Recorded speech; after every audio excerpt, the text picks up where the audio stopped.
Alright guys, today we're going to talk about a hot button issue in Diablo 4, namely the lack of your ability to experiment with different builds.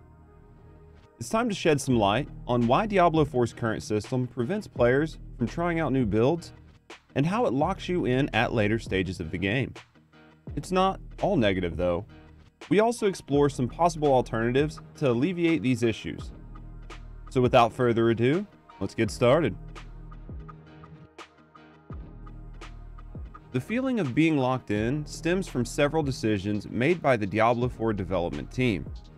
First up, we have the lack of ability to store and swap loadouts. Imagine this: you want to change or experiment with your build, but with the current system, you have to write everything down, take screenshots, or rely on your memory.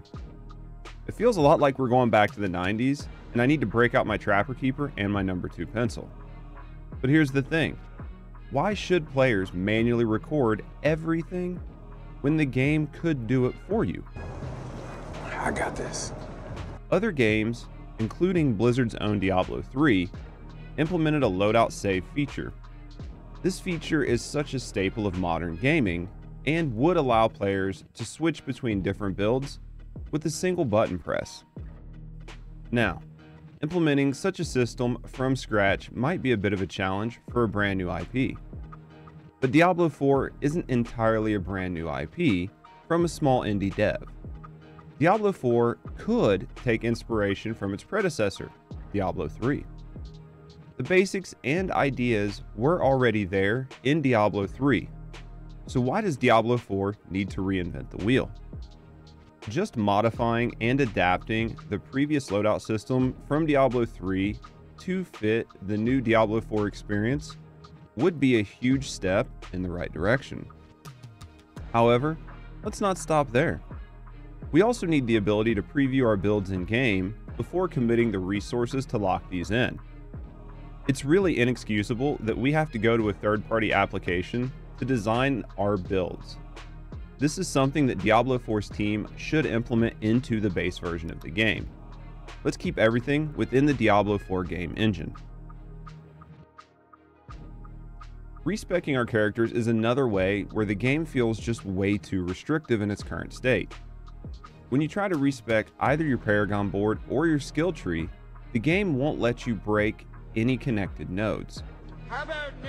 Diablo 4's team instead opted for a system that requires you to refund them all, one by one. This is a very time-consuming process, especially when you have hundreds of nodes that have to be respected. My solution? Well, really, we just need several different options when it comes to removing these nodes. For the skill board, we need to be able to just clear the entire board with one button click. We also need the game to allow us to remove nodes even if other nodes are connected to it. Why can't the game just inform us via a prompt that we are getting ready to remove skills or break nodes? And then we can just click on the prompt to allow it to happen. But don't stop this on just the skill tree. Implement something very similar with the Paragon board. Let us remove entire boards or wipe the entire tree, and let us remove nodes even if other nodes are connected to them. Let's streamline this process and save players valuable time instead of turning Diablo 4 into a box checking simulator. Finally, one of the last reasons I feel like players are stuck in their builds is due to the cost associated with making any change. The gold economy and rarity of certain aspects in Diablo 4 make trying out new builds seemingly unjustifiable. To experiment, you either need to change the aspects on your current gear, potentially re-roll your current gear, or find brand new pieces of gear. Now, all of these options come with huge negatives, such as massive time sinks, massive gold sinks, or in some cases, both. On top of that, when you do decide that you want to respec and re-roll gear, the cost seems to ramp up exponentially.